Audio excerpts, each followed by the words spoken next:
Hello, welcome to legal Kuldeep. आज हम इस वीडियो के अंदर देखने वाले हैं सेक्शन नंबर 2 ऑफ बीएनएस भारतीय न्याय संहिता, जो कि इसका डेफिनेशन क्लोज है। इसके अंदर टोटल क्लोज 1 से लेकर के क्लोज 39 तक पूरी डेफिनेशन दे रखी है।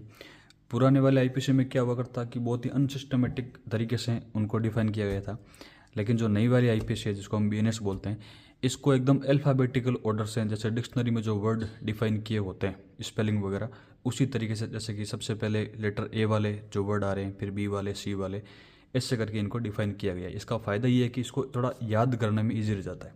ठीक है, तो सबसे पहले हम देखने वाले हैं क्लोज 1। क्लोज 1 बात करता है एक्ट।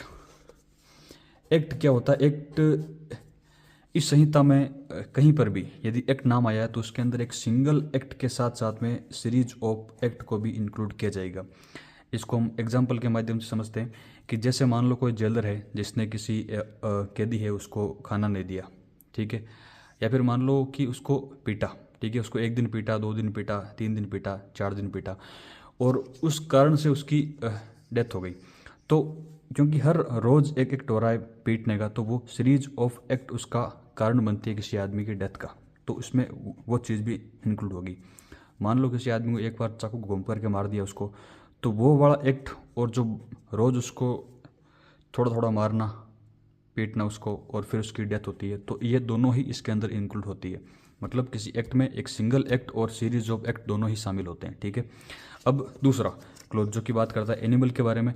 एनिमल का मतलब होता है any living creature other than human being. इंसान को छोड़ करके जो भी लिविंग क्रिएचर है वो सारे के सारे एनिमल के अंदर इंक्लूड होंगे। ठीक है, चाइल्ड क्लोज 3 जिसका मतलब होता है कि 18 साल से कम का पर्सन। फोर्थ काउंटरफीट के बारे में बात करता है। काउंटरफीट का मतलब होता है कि एक चीज़ का दूसरी चीज़ से रिजम्बलेंस होना, और मतलब एक चीज़ को दूसरी चीज़ के रिजम्बलेंस, मतलब उसी चीज़ के रिजम्बलेंस में कोई दूसरी चीज़ बनाना, ये चीज़ उसकी तरह ही दिखती है और इस रिजम्बलेंस करती है दूसरी चीज़, तो इसको इसलिए बनाना ताकि किसी के साथ में धोखा कर सके, मतलब डिसेप्शन कर सके, या फिर जो बनाने वाला है उसको पता है कि इस चीज़ से लाइकली डिसेप्शन हो सकता है, मतलब धोखा हो सकता है, तो उसको हम काउंटरफीट बोलते हैं। तो इसके अंदर 2 असेंशियल पॉइंट है। फर्स्ट है कि वो उसका रिजेंबल करना चाहिए ओरिजिनल चीज़ का, और डिसेप्शन का एलिमेंट वहाँ पर होना चाहिए। ठीक है, अब इसके एक्सप्लेनेशन के अंदर 2 बातें हैं। फर्स्ट एक्सप्लेनेशन ये बोलता है कि जो इमिटेशन है, इमिटेशन का मतलब होता है उसकी नकली कॉपी, तो जो इमिटेशन है ज़रूरी नहीं कि वो एग्जैक्ट हो। ठीक है, थोड़ा 19-20 का फ़र्क हो सकता है, एग्जैक्ट होना कोई ज़रूरी नहीं है, लेकिन वहाँ पर रिजेंबलेंस होनी ज़रूरी है। ठीक है, इसका एक्सप्लेनेशन नंबर 2 ये बोलता है कि यदि कोई भी काउंटरफीट चीज़ पकड़ी जाती है तो सबसे, या फिर कोई बनाता है, तो सबसे पहले कोर्ट के द्वारा ये प्रजम्पशन लिया जाएगा कि ये चीज़ इसलिए बना रहा है कि किसी को धोखा दे सके, वो डिसेप्शन देने के लिए। तो सिर्फ इतना ही बोला गया है इसके अंदर। ठीक है, तो प्रजम्पशन क्यों लिया जाता है कोर्ट के द्वारा? प्रजम्पशन का जो ये पूरा मैटर है, ये इसलिए लिया जाता है कि जो बर्डन ऑफ प्रूफ होता है वो किसी पर्सन पर डालने के लिए, जैसे कोर्ट ने प्रजम्पशन ले लिया कि मान लो किसी ने नकली सिक्का बनाया, ठीक है, कोर्ट पुलिस ने पकड़ लिया उसको, कोर्ट में मैटर आया, तो कोर्ट सबसे पहले ये मानेगी उसने नकली सिक्का इसलिए बनाया है क्योंकि वो किसी को इसका धोखा दे करके, मतलब इस मतलब चलाना चाह रहा है मार्केट में किसी को धोखा देने के लिए। ठीक है, तो जब कोर्ट ये प्रजम्पशन कर लेगा तो ये बर्डन ऑफ प्रूफ उस पर्सन के ऊपर आ जाएगा जिसके पास से सिक्का मिला है, कि वो प्रूव करे कि नहीं, मेरा यहाँ पर इंटेंशन ये नहीं था। तो बर्डन ऑफ प्रूफ ट्रांसफ़र करने के लिए कोर्ट के द्वारा प्रजम्पशन लिया जाता है। ठीक है, तो कोर्ट सबसे पहले यही प्रजम्पशन लेगा जब तक कि कोई कॉन्ट्ररी प्रूव नहीं हो जाए। ठीक है, अब हम बात करते हैं क्लोज 5 के बारे में। कोर्ट, कोर्ट का मतलब होता है जज या फिर बॉडी ऑफ जजेज जो कि जुडिशली एक्ट कर रहे हो। ठीक है, तो जैसे कहीं कहीं पे आपने ये सुना होगा कि यदि जज किसी बेड के नीचे बैठ जाए तो वो वहाँ पर कोर्ट बन जाता है। ठीक है, तो ये सेम चीज़ यहीं पे है कि जो जज होता है जब वो जुडिशली एक्ट कर रहा होता है, या फिर जो बॉडी ऑफ जजेस होता है, जो जूरी टाइप में बोल सकते हैं, यदि वो जुडिशली एक्ट कर रहे होते हैं तो वही कोर्ट होती है। अब इससे कोई फ़र्क नहीं पड़ता कि ये कौन से इंफ्रास्ट्रक्चर के अंदर बैठे हैं या फिर किस रूम में बैठे हैं। ठीक है, जज है, जुडिशियल एक्ट कर रहा है, अब वो कहीं पे बैठे, वो कोर्ट बन गया। ठीक है, क्लोज 6 डेथ। डेथ का मतलब होता है ह्यूमन बीइंग की डेथ होना। ठीक है, जैसे मर्डर वगैरह हम पढ़ेंगे उसकी डेथ वगैरह हो जाती है, तो डेथ का मीनिंग लिया जाएगा कि वहाँ पर किसी ह्यूमन बीइंग की डेथ हुई है। ठीक है, अब सेक्शन ये जो क्लोज 7 है और क्लोज 9 दोनों आपस में काफ़ी कन्फ्यूजिंग होते हैं, तो इन दोनों में डिफरेंस देखेंगे। क्लोज जो 7 बात करता है डिसऑनेस्टली के बारे में और क्लोज 9 बात करता है फ्रॉडुलेंटली के बारे में, ठीक है। तो क्लोज 7 डिसऑनेस्टली इसका मतलब होता है कि कोई भी एक्ट करना इस इंटेंशन के साथ में कि किसी को रॉन्गफुल गेन हो या फिर किसी को रॉन्गफुल लॉस हो, ठीक है। कोई भी आदमी एक्ट करता है इस इंटेंशन के साथ में कि किसी को रॉन्गफुल गेन हो या फिर किसी को रॉन्गफुल लॉस हो, तो उसका जो तो उसको हम डिसऑनेस्टली इंटेंशन के साथ में मानेंगे, ठीक है। अब बात करते हैं क्लोज 8 के बारे में। क्लोज 8 बात करता है डॉक्यूमेंट के बारे में। डॉक्यूमेंट का मतलब होता है कोई भी मैटर, कोई भी कोर्ट प्रोसीडिंग हो गई, कोई स्टेटमेंट हो गया या फिर कोई भी चीज़, कोई स्टोरी हो गई या फिर कुछ भी हो गया, ठीक है। किसी मैटर को एक्सप्रेस या फिर डिस्क्राइब किया जाता है। एक्सप्रेस या फिर डिस्क्राइब को हम जनरल मीनिंग हो गया, उसको लिखा जाता है अपॉन एनी सब्सटेंस। अब वो सब्सटेंस कोई भी हो सकता है, सोना हो सकता है, चांदी हो सकता है, पत्थर के ऊपर या लोहे के ऊपर या पेड़ की छाल के ऊपर, कुछ भी हो सकता है, ठीक है। और किस चीज़ से, या तो लेटर से या फिगर से या फिर मार्क से या फिर इन तीनों को मिला करके, ठीक है। तो जब किसी मैटर को एक्सप्रेस या डिस्क्राइब किया जाता है अपॉन एनी सब्सटेंस के ऊपर इन चीज़ों को लेकर के, तो वो डॉक्यूमेंट बन जाता है। और उसके साथ में क्योंकि अभी ये जो BNS है इसके अंदर टेक्नोलॉजी का जो पार्ट है उसको काफ़ी ऐड किया गया है, ठीक है। तो इसमें इलेक्ट्रॉनिक और जो डिजिटल रिकॉर्ड हैं इनको भी शामिल किया गया है कि जो इलेक्ट्रॉनिक और डिजिटल रिकॉर्ड होते हैं वो भी डॉक्यूमेंट के अंदर आते हैं। और ये डॉक्यूमेंट होता है जो मैटर जो एक्सप्रेस और डिस्क्राइब किया जाता है, इसका इंटेंशन ये होना चाहिए कि या तो इसको यूज किया जाएगा एज एविडेंस या फिर इसको यूज किया जा सकता है एज एविडेंस, ठीक है। अब एविडेंस का मीनिंग थोड़ा एक ब्रॉड सेंस में लेना पड़ेगा, क्योंकि देखो जैसे मान लो मेरे पास किसी का वीडियो है जिसमें उसने बोल रखा है कि मैंने आपसे इतने रुपए लिए और आपको इतनी तारीख को वापस लौटा दूंगा, ठीक है। तो वो जो वीडियो है वो एज ए एविडेंस है मेरे पास में कि इस आदमी ने मेरे से पैसे लिए हैं, ठीक है। अब इसको मैं कोर्ट में प्रोड्यूस करूँ चाहे भले नहीं करूँ, ये मेरी मर्जी है ना। कोई डिस्प्यूट वगैरह होगा तो मैं इसको प्रोड्यूस कर दूंगा, लेकिन इस एविडेंस को कोर्ट में प्रोड्यूस करना ज़रूरी नहीं है। मतलब कोर्ट में प्रोड्यूस करने से एविडेंस नहीं बनता, ये अपने आप में एविडेंस है, ठीक है। तो कोर्ट में इसको प्रोड्यूस करना या फिर नहीं करना इस चीज़ से कोई मैटर नहीं है, ये एविडेंस है, ठीक है। तो अब हम बात करते हैं इसके एक्सप्लेनेशन के बारे में, जो कि ये बात करता है कि ये इममटेरियल है। इममटेरियल का है ये मतलब है कि इस चीज़ से कोई फ़र्क नहीं पड़ता है कि विथ सब्सटेंस, मतलब सब्सटेंस के ऊपर लिखा गया है, मतलब सोना, चांदी, पेड़ की छाल, लोहा, कुछ भी हो सकता है, किसी के ऊपर भी लिखा जा सकता है, ठीक है। और बाई विच मीन्स मतलब लेटर्स, फिगर्स, मार्क्स या फिर इन तीनों को मिला करके कैसे भी लिख दो, लेकिन वो लिखा हुआ होना चाहिए, ठीक है। तो इस चीज़ से कोई भी फ़र्क नहीं पड़ता कि किस सब्सटेंस के ऊपर लिखा गया या फिर किस मीन्स से इसको लिखा गया है। और जब वो लिखा गया था तो उनका इंटेंशन कोर्ट में इसको प्रोड्यूस करने का था या फिर नहीं था, ठीक है। एविडेंस होना चाहिए वो कि उसका इंटेंशन होना चाहिए ये एज एविडेंस काम में लिया जाएगा या फिर इसको लिया जा सकता है, ठीक है। लेकिन उसको कोर्ट में प्रोड्यूस करना या फिर नहीं करना, इस चीज़ से इसका कोई भी मतलब नहीं है, ठीक है। अब क्योंकि इसके अंदर 2 एक्सप्लेनेशन है तो हम दूसरे एक्सप्लेनेशन के बारे में बात करते हैं। इस एक्सप्लेनेशन को समझने से पहले हमको एक एग्जांपल लेना पड़ेगा, उसके बाद ना आपको एकदम प्रॉपर समझ में आ जाएगा, ठीक है। ये जो एक्सप्लेनेशन मैं दे रहा हूँ वो बैरेक्ट में भी दिया हुआ है। तो इसमें यह होता है कि कोई चेक है मान लो ना, उस चेक के पीछे जिसने चेक बनाया उसने अपना साइन कर दिया। तो इसके साइन करने से ये फ़र्क पड़ा कि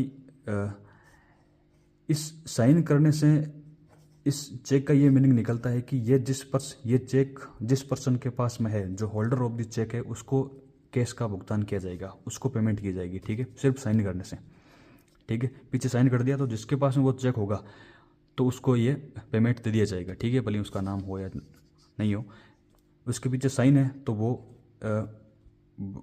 जिसके पास में है वो चेक उसको पेमेंट कर दिया जाएगा, ठीक है। तो सिर्फ साइन करने से ये पूरी लाइन एक एक्सप्रेस हो रही है कि इस आदमी को पेमेंट कर दो जिसके पास में चेक है, ठीक है।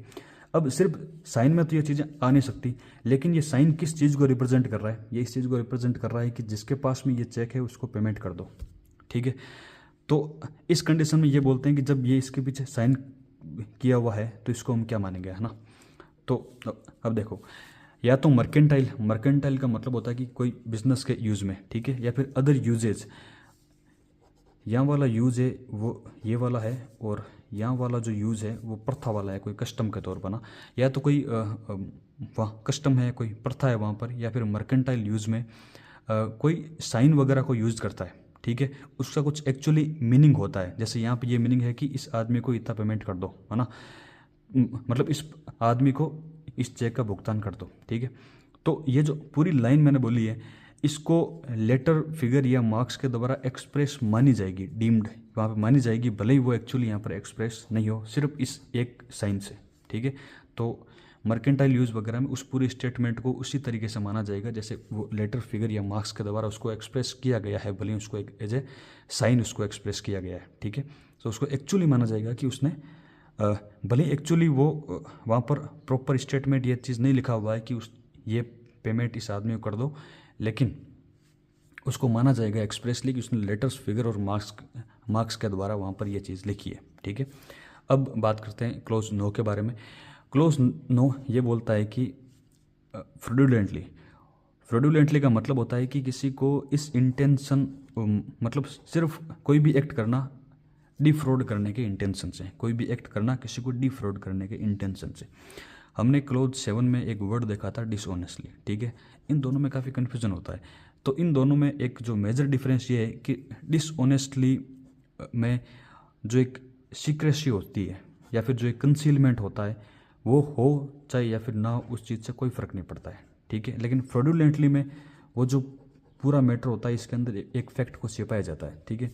जैसे मान लो कोई घोड़ा है, कोई आदमी उसको बेच रहा है और उसको पता है कि ये घोड़ा बीमार रहता है, लेकिन उसको एज ए हेल्दी बोल के वो बेच रहा है, ठीक है। तो जो सामने वाला इंसान है जो खरीद रहा है, तो उसके नज़र में ये फैक्ट है नहीं कि भाई ये जो घोड़ा है वो बीमार है, ठीक है। तो जिसने घोड़ा बेचा है वो इस चीज़ को छुपा रहा है, वो डिफ्रॉड कर रहा है, वो फ्रॉड कर रहा है इसके साथ में, ठीक है। तो जबकि डिसऑनेस्टली में मान लो कोई आदमी किसी की फैक्ट्री में जाकर के वहाँ जो प्रोडक्ट वगैरह उनको तोड़ता है, अब ये यहाँ पे उस मकान मालिक की प्रेजेंस हो चाहे भले नहीं हो, इस चीज़ से कोई फ़र्क नहीं पड़ता है। इस इंसान को रॉन्गफुल गेन या फिर रॉन्गफुल, मतलब क्योंकि फैक्ट्री वाले को तो रॉन्गफुल लॉस ही होगा, तो इस आदमी को रॉन्गफुल लॉस हो रहा है और इसका इंटेंशन है ये काम करने का, तो यहाँ पर डिसऑनेस्टली वो काम कर रहा है, ठीक है। तो फ्रॉडुलेंटली में क्या एक वो कंसीलमेंट का एक सीक्रेट होने का जो एलिमेंट आता है, जबकि इसमें वो नहीं आता है। यहाँ पे कोई चीज़ आदमी सीक्रेटली कर भी सकता है और नहीं भी कर सकता है, ठीक है। डिसऑनेस्टली में क्या होता है कि इस पर्सन को यहाँ पे एक पिक्यूनरी इंटरेस्ट होता है। पिक्यूनरी मतलब पैसे से रिलेटेड को, या तो यहाँ पर रॉन्गफुल गेन होगा या फिर यहाँ पे रॉन्गफुल लॉस होगा, लेकिन यहाँ पर पैसों का लॉस हो भी सकता है और नहीं भी हो सकता है फ्रॉड के मामले में, ठीक है। अब हम बात करते हैं क्लोज 10 के बारे में। क्लोज 10 बात करता है जेंडर के बारे में। इसमें यह बोला गया है कि जहाँ पर भी ही या इसके डेरिवेटिव मतलब ही या फिर हिम जो भी है, ठीक है, तो जहाँ पर भी ये वर्ड आए हुए हैं इनके अंदर मेल को भी इंक्लूड किया गया है, फीमेल के लिए भी यूज हो सकता है और ट्रांसजेंडर के लिए भी यूज हो सकता है, ठीक है। Close 11 good faith. Good faith का मतलब होता है कि एक आदमी जब ड्यू केयर और अटेंशन के साथ में जो भी काम करता है तो उसको गुड फेथ में काम माना जाएगा, ड्यू केयर एंड अटेंशन के साथ में। Close 12 government. गवर्नमेंट का मतलब होता है या तो सेंट्रल गवर्नमेंट या फिर स्टेट गवर्नमेंट, ठीक है। हार्बर। हार्बर का मतलब जैसे हम नॉर्मल लैंग्वेज में बात करें, इसका मतलब होता है किसी को आश्रय देना, किसी को मतलब सहारा टाइप में देना, ठीक है। तो हार्बर में क्या आता है, किसी भी ऑफेंडर को सप्लाई करना, क्या चीज़, या तो शेल्टर या food, drink, money, cloth, arms और एम्यूनेशन, या फिर मीन्स ऑफ कन्वेंस का मतलब परिवहन के लिए, उसको आने जाने के लिए कार, बाइक, साइकिल जो भी है, ठीक है, ये देना। और उसको असिस्ट करना किसी भी तरीके से कि वो इवेड कर जाए अप्रिहेंशन को। अप्रिहेंशन का मतलब होता है उसको पकड़ना, ठीक है। तो वो पकड़ने से बच जाए, तो वो किसी भी तरीके से इसकी ये सहायता करना पकड़ने से बचने के लिए किसी भी मीन से, तो उसको हार्बर करना माना जाएगा, ठीक है। अब हम बात करते हैं क्लोज 14 के बारे में, जो कि बात करता है इंजरी के बारे में। इंजरी का मतलब होता है किसी को हार्म पहुंचाना इलीगली किसी को हार्म पहुंचाना पर्सन को। अब पर्सन की क्या क्या चीज़ों को, BMRP बॉडी, माइंड, रेपुटेशन या फिर प्रॉपर्टी को, है ना। इलीगली हार्म पहुंचाना पर्सन की या तो बॉडी को या माइंड को या रेपुटेशन को या फिर प्रॉपर्टी को, ठीक है। क्लोज 15 जो दो वर्ड को डिफाइन करता है, एक तो इलीगल को और एक लीगली बाउंड टू डू को। इलीगल का मतलब होता है कोई भी एक्ट जो कि या तो ऑफेंस हो, या फिर वो प्रोहिबिटेड बाय लॉ हो, या फिर वो ऐसा ग्राउंड क्रिएट कर देता है सिविल एक्शन के लिए कि उसके ऊपर कोई सिविल एक्शन लिया जा सकता है। ठीक है, तो इसके अंदर 3 वर्ड है, या तो कोई एक्ट ऑफेंस है, या फिर वो प्रोहिबिटेड बाय लॉ है, या फिर वो ग्राउंड क्रिएट कर देता है किसी सिविल एक्शन के लिए। ठीक है, तो उसको हम इलीगल बोलते हैं। लीगली बाउंड टू डू का मतलब होता है ओमिट करना। यदि वो उस चीज़ को ओमिट करेगा तो वो इलीगल काम कर देगा। ठीक है, तो ओमिट का मतलब होता है कि कोई भी काम करने से चूक जाना, वो काम करना नहीं, तो उसको ओमिट बोलते हैं। और यदि वो काम करने से चूक गया तो वो इलीगल हो जाएगा। और इलीगल का ये मीनिंग या तो वो ऑफेंस हो जाएगा, या फिर वो प्रोहिबिटेड बाय लॉ हो जाएगा, या फिर वहाँ पे कोई ग्राउंड फॉर सिविल एक्शन के लिए क्रिएट हो जाएगा। ठीक है, तो ओमिट करना मतलब कोई काम नहीं करने से ये इलीगल हो जाएगा, तो वो लीगली बाउंड टू डू बोलते हैं उसको। ठीक है, अब क्लोज 16 जो कि जज के बारे में बात करते हैं। जज का मीनिंग ये होता है, अब 3-4 पॉइंट है इसमें। ठीक है, पहला तो ये कि एक पर्सन जो कि ऑफिशियली डेजिग्नेट कर दिया एज ए जज, तो फिर वो जज हो गया। या फिर एक पर्सन है जो कि एम्पावर है कि वो लीगल प्रोसीडिंग के अंदर, अब वो सिविल भी हो सकती है और क्रिमिनल कुछ भी हो सकती है, वो एक डेफिनेटिव जजमेंट दे सकता है। डेफिनेटिव का मतलब होता है अंतिम निर्णय दे सकता है। ठीक है, तो फिर वो जज हो जाएगा। ठीक है, या फिर वो उसने जजमेंट दे दिया लेकिन उसकी यदि अपील नहीं हुई तो वो डेफिनेटिव हो जाएगा, है ना। मान लो उसने अपील नहीं करी तो इस कोर्ट ने जो निर्णय दिया वही फाइनल होगा, तो ऐसा निर्णय जिसने दिया है वो जज हो जाएगा। या फिर किसी अदर अथॉरिटी के द्वारा वो कंफर्म किया जाएगा और उसके बाद में फिर वो डेफिनेटिव जजमेंट बन जाएगा, तो वो पर्सन भी जज होगा, है ना। या फिर वो कोई बॉडी ऑफ बहुत सारे जज बैठे हुए हैं, है ना, या फिर बहुत सारे पर्सन वगैरह बैठे हुए हैं जो कि इम्पावर हैं किस चीज़ के लिए कि डेफिनेटिव जजमेंट दे सके, तो उनमें से यदि कोई एक आदमी होगा वो भी जज होगा। ठीक है, तो या तो इसको ऑफिशियली डेजिग्नेट किया गया है, या वो एम्पावर है डेफिनेटिव जजमेंट देने के लिए, या फिर वो जजमेंट देगा और उसकी यदि अपील नहीं होगी तो वो डेफिनेटिव हो जाएगा, तो वो भी जज है। या फिर अदर अथॉरिटी के द्वारा कंफर्म होगा और वो डेफिनेटिव हो जाएगा, तो भी जज है। या फिर जो बॉडी और पर्सन्स हैं जो कि एम्पावर है डेफिनेटिव जजमेंट देने के लिए, उनमें से कोई एक आदमी है तो वो भी जज है। ठीक है, अब हम बात करते हैं क्लोज 17 के बारे में, जो कि बात करता है लाइफ के बारे में। लाइफ मतलब ह्यूमन बीइंग की लाइफ, एक इंसान की लाइफ। 18 लोकल लॉ, इसका मतलब होता है इंडिया के किसी पर्टिकुलर पार्ट के लिए, जैसे राजस्थान के लिए, या फिर राजस्थान के अंदर भी किसी डिस्ट्रिक्ट वगैरह में ना, इंडिया में किसी भी पार्ट के लिए, एक पर्टिकुलर पार्ट के लिए, तो वो लोकल हो जाएगा, है ना। क्लोज 19 जिसमें मेन को डिफाइन किया गया है। मेन मतलब होता है मेल ह्यूमन बीइंग किसी भी एज का होता है। ये जो एनी एज है ना, ये ज़्यादा इंपॉर्टेंट है, मतलब मेल ह्यूमन बीइंग जो कि किसी भी एज का हो वो इसके अंदर आएगा। ठीक है, अब हम बात करते हैं क्लोज 20 के बारे में। क्लोज 20 में month and year. Month and year का मतलब होता है जो भी जो ग्रेगोरियन जो कैलेंडर है जो हम जनरली यूज़ करते हैं उसके अनुसार ही इनकी गणना की जाएगी। जो अपन यूज़ लेते हैं रेगुलर यूज़ में ग्रेगोरियन कैलेंडर, उसी से ही मंथ और ईयर की गणना की जाएगी। ठीक है, और क्लोज 21 डिफाइन करता है मूवेबल प्रॉपर्टी के बारे में। मूवेबल प्रॉपर्टी क्या होती है, इसको नेगेटिवली डिफाइन किया गया है, मतलब प्रॉपर्टी जो कि किसी भी डिस्क्रिप्शन की हो लेकिन इन तीनों को छोड़ करके वो मूवेबल प्रॉपर्टी होगी। ठीक है, इन चीज़ों को छोड़ करके जो भी प्रॉपर्टी है वो मूवेबल प्रॉपर्टी होगी। ठीक है, अब किन किन चीज़ों को छोड़ना है, सबसे पहले लैंड को छोड़ना है। ठीक है, उसके बाद में जो अटैच टू द अर्थ है, जो ज़मीन से जुड़ी हुई चीज़ है उसको छोड़ना है। और कोई भी चीज़ जो कि परमानेंटली फास्टन है, फास्टन मतलब बंधी हुई है किससे, अटैच टू द अर्थ से। ठीक है, जो अटैच टू द अर्थ चीज़ है उससे परमानेंटली यदि फास्टन है तो वो इमूवेबल प्रॉपर्टी हो जाएगी। तो उसके अलावा, ठीक है, तो 3 चीज़ें छोड़नी है, एक तो लैंड को छोड़नी है, और जो अटैच टू द अर्थ है उसको छोड़नी है, और जो परमानेंटली फास्टन है अटैच टू द अर्थ से। तो इन तीनों को छोड़ करके जो भी प्रॉपर्टी है वो मूवेबल प्रॉपर्टी होती है। क्लोज 22 नंबर में ये बोला गया कि यदि कहीं पे सिंगुलर कोई चीज़ दे रखी है ना, तो उसमें प्लूरल भी इंक्लूड होगा, और जहाँ पे कोई प्लूरल दे रखा है उसमें सिंगुलर भी इंक्लूड होगा। मान लो कहीं पे दे रखा है पर्सन,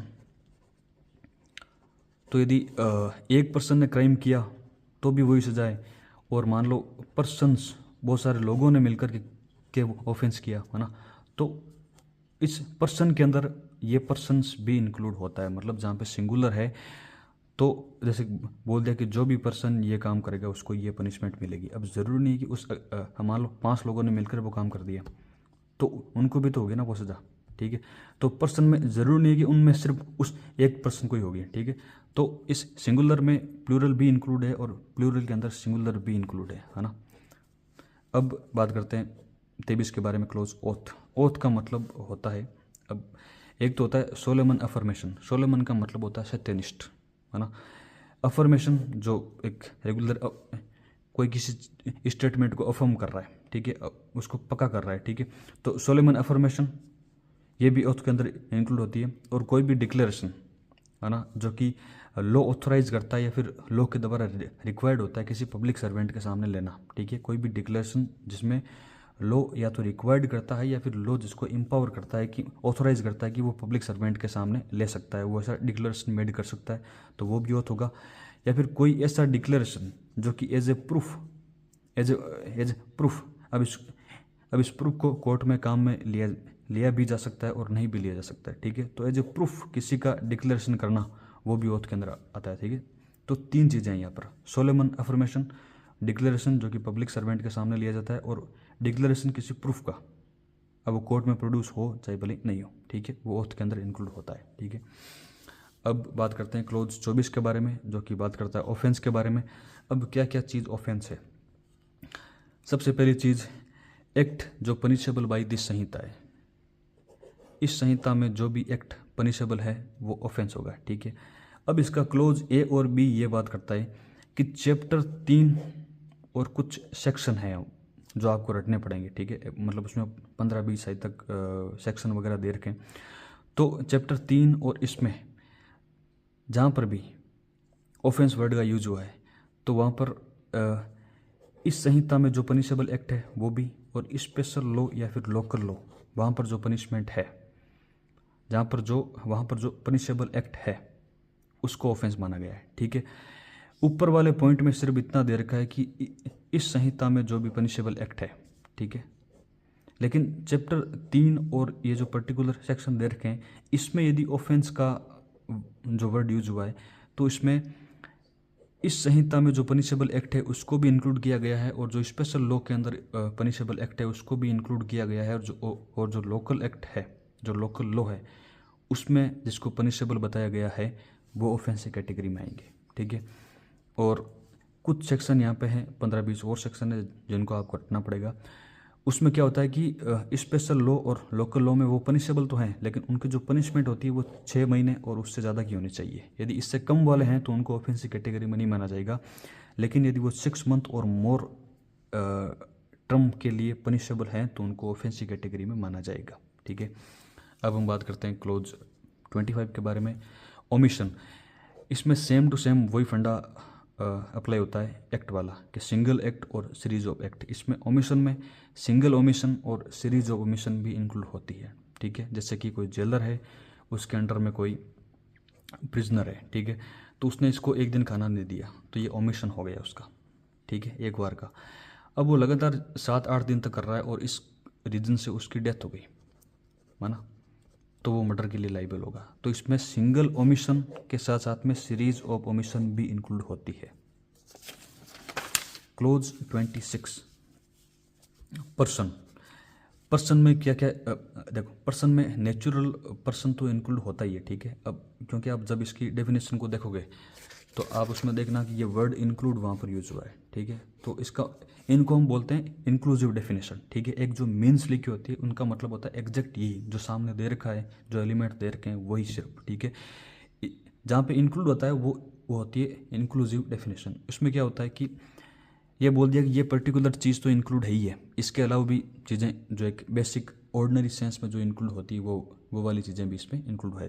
जैसे इसमें 26 में जो पर्सन है वो एक नेचुरल पर्सन तो इंक्लूड है ही है, इसके साथ में ये भी इंक्लूड है, मतलब कंपनी, एसोसिएशन ऑफ पर्सन्स और बॉडी ऑफ पर्सन। अब ये जो कंपनी या फिर बॉडी ऑफ पर्सन है या फिर एसोसिएशन है, ज़रूरी नहीं कि वो इनकॉर्पोरेट हो चाहे भले नहीं हो।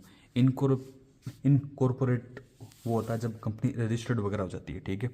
तो कंपनी, एसोसिएशन ऑफ पर्सन और बॉडी ऑफ पर्सन ये भी इसके अंदर इंक्लूड है। अब ज़रूरी नहीं कि इनकॉर्पोरेटेड हो चाहे भले मत हो, ठीक है। क्लोज 27 पब्लिक के बारे में बात करता है। पब्लिक में क्या चीज़ इंक्लूड होती है? Class of public. Class of public में अब क्लास किसी भी पैरामीटर के ऊपर बन सकती है, तो हर एक क्लास भी पब्लिक के अंदर इंक्लूड होगी। और एनी कम्युनिटी, हिंदू, मुस्लिम या फिर इनके जो सब जो एक कास्ट वगैरह होती है ना, तो ये सब के सब होती है। जैसे यदि क्लास ऑफ पब्लिक का एग्जांपल है तो ओबीसी हो गया, जनरल वगैरह हो गया। कम्युनिटी का वो हिंदू, सिख वगैरह, मुस्लिम वगैरह ये हो गए, तो ये दोनों भी इसके अंदर इंक्लूड है, ठीक है। क्लोज 28 जो कि पब्लिक सर्वेंट को डिफाइन करता है। पब्लिक सर्वेंट को डिफाइन करने के लिए यहाँ पर सब क्लोज ए से लेकर के सब क्लोज के तक पूरा डिस्क्रिप्शन दे रखा है जॉब का। यदि आप इस जॉब में काम करते हो तो आप पब्लिक सर्वेंट हो, अदरवाइज आप पब्लिक सर्वेंट नहीं हो, ठीक है। तो हम इन सारे डिस्क्रिप्शन को एक बार देखते हैं। सब क्लोज ए ये बात करता है कि जो कमीशन्ड ऑफिसर होता है आर्मी, नेवी या फिर एयरफोर्स के अंदर। अब ये कमीशन्ड ऑफिसर कौन होते हैं, आप इसके लिए जो आर्मी का वीडियो वगैरह है जो रिलेटेड, उससे आप देख सकते हैं। बाकी जो कमीशन्ड ऑफिसर होते हैं आर्मी, नेवी और एयरफोर्स के अंदर, वो पब्लिक सर्वेंट होते हैं। जज होते हैं वो पब्लिक सर्वेंट होते हैं। जो कोर्ट में ऑफिसर होते हैं, जैसे कि जो लिक्विडेटर हो गया, रिसीवर हो गया, है ना, और जो एक जुडिशियल प्रोसीडिंग के अंदर एक कोई भी रोल अदा करता है, तो वो हो गया। या फिर जो कोर्ट के ऑर्डर से इन्वेस्टिगेट करता है, या फिर कोर्ट के ऑर्डर से कोई रिपोर्ट बना करके देता है, या फिर इंटरप्रेट करता है किसी भी चीज़ को, या फिर जो एक ऑर्डर को प्रिजर्व करता है। मतलब कोर्ट ने ऑर्डर पास कर दिया, अब उसको एक बार के लिए उसको प्रॉपर टाइपिंग वगैरह होगी उसकी, तो उसको ऑर्डर को प्रिजर्व करना।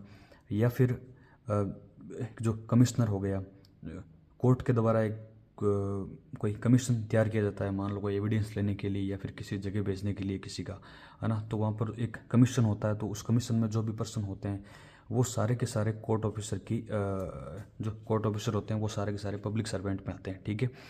अब डी की बात करता है असिस्टर, या फिर जो मेंबर ऑफ पंचायत जो कि असिस्ट करता है या तो किसी कोर्ट को या फिर पंचायत या फिर किसी पब्लिक सर्वेंट को, ठीक है। तो कोर्ट को या फिर पब्लिक सर्वेंट को असिस्ट करता है कोई असेसर। असेसर का मतलब होता है कोई एक्सपर्ट आदमी, ठीक है। और या फिर मेंबर ऑफ पंचायत का कोई भी आदमी हो तो उसको असिस्ट, जब ये लोग असिस्ट करते हैं कोर्ट को या फिर पब्लिक सर्वेंट को, तो वो खुद एक पब्लिक सर्वेंट होते हैं, ठीक है। और आर्बिट्रेटर होता है, वो भी एक पब्लिक सर्वेंट होता है। और एफ बात करता है किसी को ये ड्यूटी मिली हुई है कि किसी पर्सन को कन्फाइनमेंट में रखना, जैसे जेलर वगैरह हो गया, ठीक है। या फिर गवर्नमेंट के द्वारा जिनको ड्यूटी दी गई है कि आप प्रिवेंट कीजिए ऑफेंस को होने से, या फिर कोई इन्फॉर्मेशन है उसको दीजिए, या फिर जो ऑफेंडर होता है उनको जस्टिस के सामने लेके आइएगा, ठीक है। या फिर जिसकी ड्यूटी है कि आप प्रोटेक्ट करो पब्लिक हेल्थ को, या फिर जो एक पब्लिक हेल्थ और या पब्लिक सेफ्टी को, पब्लिक कन्वीनियंस को, तो इनको जो ड्यूटी मिली होती है वो सारे के सारे क्या होते हैं, पब्लिक सर्वेंट होते हैं। अब नेक्स्ट पॉइंट है गवर्नमेंट में जो गवर्नमेंट की जो प्रॉपर्टी होती है, या फिर गवर्नमेंट का जो रेवेन्यू होता है, या फिर जो गवर्नमेंट का पिक्यूनरी इंटरेस्ट होता है उसको प्रोटेक्ट करने के लिए। अब पिक्यूनरी का मतलब होता है जो भी मैटर मनी से रिलेटेड है, ठीक है। तो जो प्रॉपर्टी के जो गवर्नमेंट की जो प्रॉपर्टी होती है उसके साथ में डील करता है, उसको उसके ऊपर रिपोर्ट बनाता है, या फिर उसको एक्सटेंड करने की पावर देता है, या फिर कुछ भी जो प्रॉपर्टी के लिए गवर्नमेंट की प्रॉपर्टी के लिए जो रिस्पॉन्सिबल है, या फिर गवर्नमेंट की रेवेन्यू का जो मैटर को डील करता है, या फिर पिक्यूनरी इंटरेस्ट को जो डील करता है गवर्नमेंट की, वो सब के सब पब्लिक सर्वेंट है, ठीक है। अब ये तो बात हुई गवर्नमेंट की। अब किसी विलेज का या फिर टाउन का या फिर डिस्ट्रिक्ट का गवर्नमेंट के द्वारा ये ड्यूटी मिली है किसी को कि आप उसकी प्रॉपर्टी, रेवेन्यू या फिर पिक्यूनरी इंटरेस्ट को प्रोटेक्ट कीजिए, तो वो लोग भी इसके अंदर इंक्लूड होते हैं। या फिर इलेक्शन के टाइम पे जो जिन लोगों को ड्यूटी मिली होती है कि आप इलेक्टोरल रोल बनाइए, या फिर जहाँ बूथ पर उनकी सिक्योरिटी की ड्यूटी लगती है, या फिर कोई भी पर्सन जो इलेक्शन का प्रोसेस में पार्ट का हिस्सा बनता है उसका, तो वो पब्लिक सर्वेंट होते हैं, ठीक है।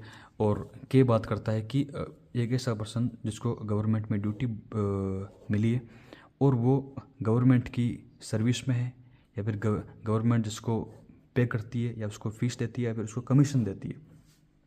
तो इन सब कंडीशन के अंदर वो पर्सन होगा, वो पब्लिक सर्वेंट होगा, है ना। अब ये तो गवर्नमेंट की बात हो गई। अब जो लोकल अथॉरिटी हो, जैसे कि जेडीए वगैरह हो गया, है ना, जयपुर डेवलपमेंट अथॉरिटी, या फिर जो भी हाउसिंग बोर्ड वगैरह जो लोकल एक अथॉरिटी होती है, या फिर कोई कॉरपोरेशन होता है ना। अब वो कॉरपोरेशन सेंट्रल गवर्नमेंट का भी हो सकता है और स्टेट गवर्नमेंट का भी हो सकता है, मतलब उस कॉरपोरेशन को ये गवर्नमेंट ओन करती है।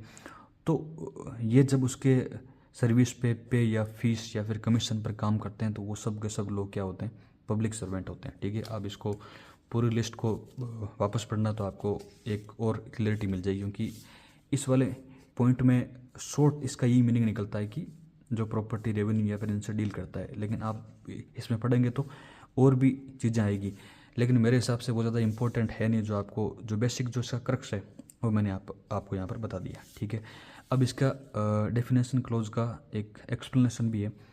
उसमें यह देखा कि कोई भी पब्लिक सर्वेंट होता है वो गवर्नमेंट के द्वारा अपॉइंटेड हो भी सकता है और नहीं भी हो सकता है। ठीक है, ज़रूर नहीं कि जो उस पर्सन का अपॉइंटेड जो एक अपॉइंटमेंट हो वो गवर्नमेंट के द्वारा ही हो। ठीक है, उसको कोई प्राइवेट पर्सन, जो एक प्राइवेट पर्सन रिस्पॉन्सिबल है रिक्रूटमेंट के लिए या फिर किसी भी तरीके से, है ना, तो ये कोई एसेंशियल कंडीशन नहीं है कि पब्लिक सर्वेंट हो, उसका जो अपॉइंटमेंट हो वो गवर्नमेंट के ही द्वारा हो, वो किसी अन्य तरीके के द्वारा भी हो सकता है।